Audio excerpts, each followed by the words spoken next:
Hey guys, welcome to another video from the Parrott Bros. Now today we're going to be doing a video comparing the Roadster and the Coupe. I'm going to give you the facts, I'm going to give you the pros, the cons, and loads of my personal opinion because, well, I own both, so I can talk frankly about them. So before we get stuck into it, let's jump into the intro.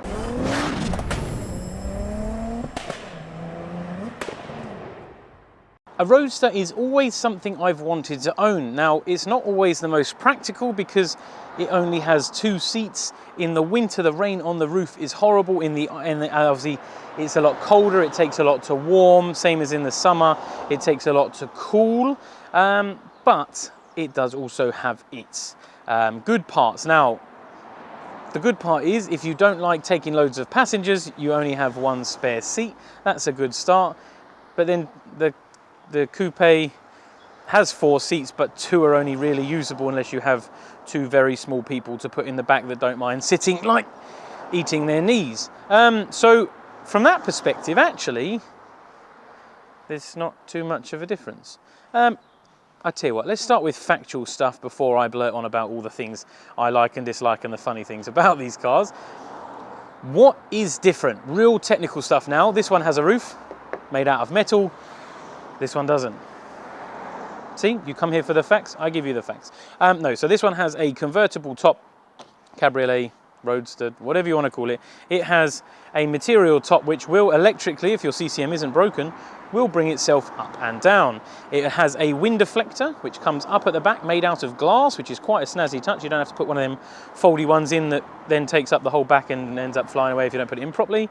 It has these rollover bars for safety protection. That is, so if you flip your car because you don't have a metal roof, that will provide some protection. Now, these do come at a cost. This one is approximately, I think it's 50 kilos different. So this weighs 1,515 kilograms. This one weighs 1,465. I have it written in the car, that's why I'm looking over and having a look. Now, the reason I'm comparing these two is because that is based on 225s. That is literally what you see here, 225 Quattros, that is the weight. The V6 will naturally be heavier on both, but it's comparable because if you were to compare a V6 Roadster and a V6 Coupe, the engines weigh the same, so it is just going to be the difference of, say, 60 kilos. But that is kind of the only real differences. Now, the other thing is, it's the only problem when you live somewhere your whole life. Everyone knows you. Now, the only real difference is the doors, other than the fact that it has a different roof, or no roof, is the doors. Now, the windows on these is a terrible way of showing you because you can't see the window because I've got it open. But on the Roadster, the window is a nice smooth curvature all the way down, whereas on the V6, it comes to a hard point and down. I can actually show you this. I'm going to show off now because this actually works on this one. It doesn't work on all of them. This is why you don't have more than 1 TT, because you have 1,000,001 keys. I'm going to put the windows up with a button because I can. Just press and hold the lock button and they should go up. Then I can unlock my car. Look at that, look, all the gear. So there's actually a few interesting facts about this. So I don't know how well you can see that.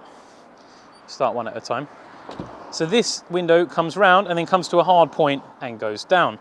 Whereas on the Coupe, it is one constant sweep all the way down. Now, did you notice, you probably didn't because it's hard to see from there, but the window didn't drop on the Roadster, and that is because the roof is down. If the roof was up, the window would drop. It's quite interesting that, because I thought when I first bought it, I thought, oh, the window doesn't drop. I need to do the micro switch because it should drop like that, and you'll actually have a small gap here where the window drops about 5 or 10 mil, and that basically allows it so that when it shuts, it goes back up and creates a good seal against the rubber. Often the micro switch fails in the door and the windows don't do that. Usually it's on the driver's side because it's the door that's used the most. Now, let's carry on with the comparisons. So not only is the window different, now I believe the door casing is the same. I have no actual facts on that, but they look the same, they measure the same. It just has some differences. So the window is one. It has this additional trim here, which is a metal trim sort of covered in like a plastic, which clips over the door, which the Coupe does not. It also has a bung and a striker inside on the edge of the door, which goes into the sill. On the Coupes, they actually have like a grommet blank, On these, it has a striker just to support the door. I think it's obviously because the door doesn't... Maybe the door does weigh more. There's definitely a reason, or maybe it's to stop the door twisting if you were to flip the car. I'm not 100% sure on the actual reason for it having it, but it does have it. So if you have a Roadster and you need to buy a new door, they're not technically the same. So it does have this trim. The window is different, so you'll need to change the window cassette, and it has that striker, but I think you can add that on. And if you were man enough to take the whole guts of the door out and swap the windows over, then technically maybe the doors will be the same. Besides that, that is kind of it. Now, from a perspective of driving the car, the Roadster is of course lovely in the summer.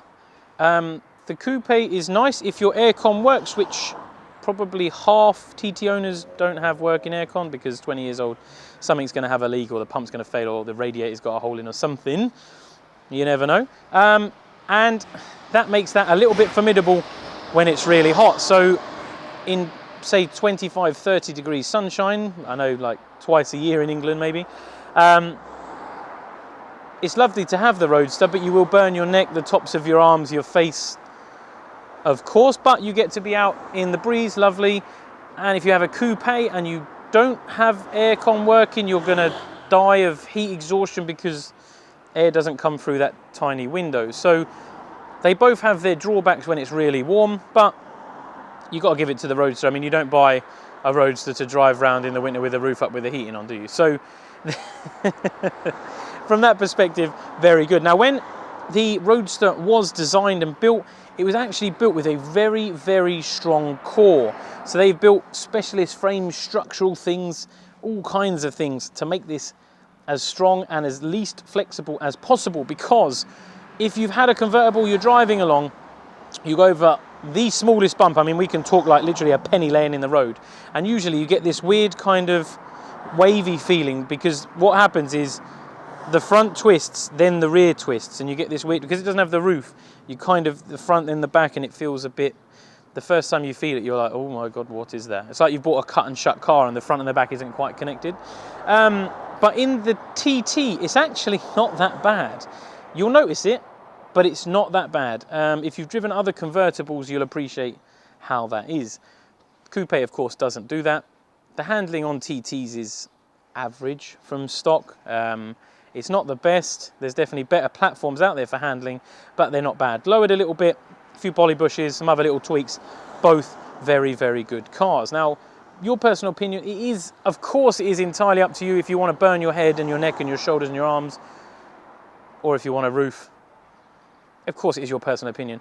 Like I said, if in my last video between the 1.8T and the 3.2, if I could have a 3.2 manual Roadster, it covers all bases. You can buy a hard top which bolts on, but they do change hands for mad money. We're talking in excess of £1,000 sometimes, mainly because if people want one and it comes up in their colour, they're going to pay a little bit over the odds for them. The other things to consider is boot space. Let's jump and have a look from the back. Okay, so starting with the Coupe boot, actually only 220 litres without a rear seat delete, so it's not a great space. I mean, we're less than a foot and it goes to just over a foot. It's not particularly great. Yes, you'll get a load of shopping in there. Yes, it is worth buying a net just to keep your stuff from sliding all over the gaff. But without the seats, sorry, with the seats, it's not very good. Now, if you take the seats out, whether that's fold them down, take them out, whatever, you can then suddenly get in excess of 400 litres, which is plenty of space. You get a good couple of bags on there if you're going to go for a bit of a road trip. And it's what most people do, because unless you have small children, you are going to struggle getting people in the back there. So that is definitely a consideration with the Coupe. Now, let's move to the Roadster.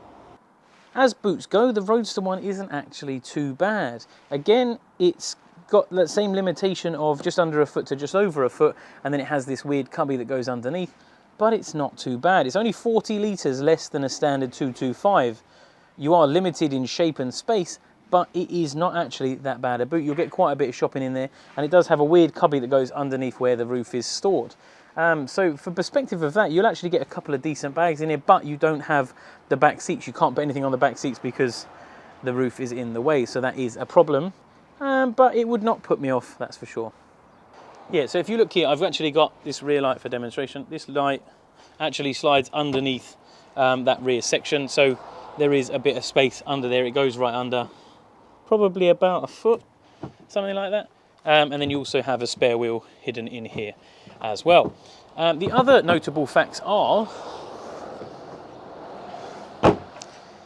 it has an aerial and it has a rear brake light, high level. Well, I say high level, it's higher than these ones by a few inches.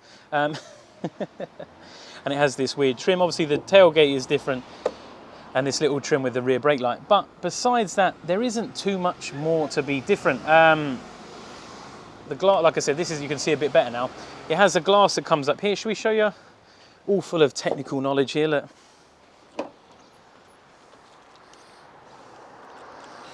Where's the keys? So there's a button just inside the cubby here, and that just comes up there, and that is your deflector. Of course, the interior is slightly different. Everything in the front is the same, apart from you have 2 additional buttons, and then you have a speaker, and you have a couple of cubby holes behind the seats, rollover hoops, and your glass wind deflector. And what I like about this is, and I didn't realise till after, is if you have this up, and then you put the roof up, as soon as the roof starts to go up, this actually retracts back in. I think probably because it will hit it. And obviously you don't want the glass to smash, plus you don't need it up when the thing's down. Now the TT Roadster actually has a glass rear window inside, and I have seen someone smash it where they've had something on the back here when the roof's been up, and then they bring it down and pop the glass. So yeah, that's fun.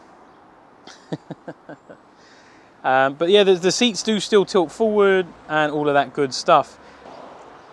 Now the question is, would you buy a Roadster over a Coupe? And it is entirely up to you what you're going to be using it for. If there's only 2 of you and you've either got loads of hair and you want it to wail around in the wind, or you have no hair and you want to get a nice even tan the whole way across your head, then of course the Roadster is the best option.